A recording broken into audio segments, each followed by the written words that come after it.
আরে চাচা, আমার হাত থেকে তো চিরুনি পড়ে গিয়েছে, মনে হচ্ছে মেহমান আসতে চলেছে। আরে আমার হাত থেকেও পড়ে গিয়েছে, মনে হচ্ছে সত্যি আসতে চলেছে। তাড়াতাড়ি করে চাবি নিয়ে এসো, তালা লাগিয়ে পালাতে হবে। তালা লাগিয়ে তাড়াতাড়ি করে পালিয়ে যাব। আচ্ছা ঠিক আছে, এই নে তালা।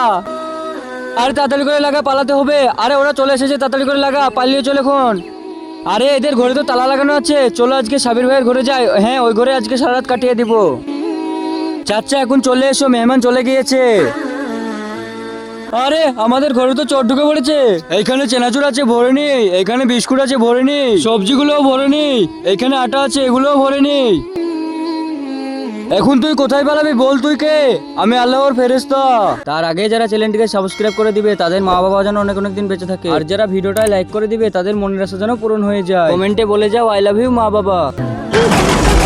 আরে কিন্তু তুমি আমাদের সবজি খাবার সবকিছু কেন নিয়ে যাচ্ছ? আল্লাহ 1 মাস আগে এইগুলো পাঠিয়েছিল ওদের জন্য, কিন্তু মেহমান আসতেই তুই ঘরে তালা লাগিয়ে দিয়েছিস আর সব খাবার লুকিয়ে দিয়েছিস। এই কারণে ওরা এখন যেখানে আছে সেখানেই খাবার চলে যাবে। আজকের পর থেকে আমরা আর এই কাজ করবো না, মেহমানদেরকে খাবার দিব।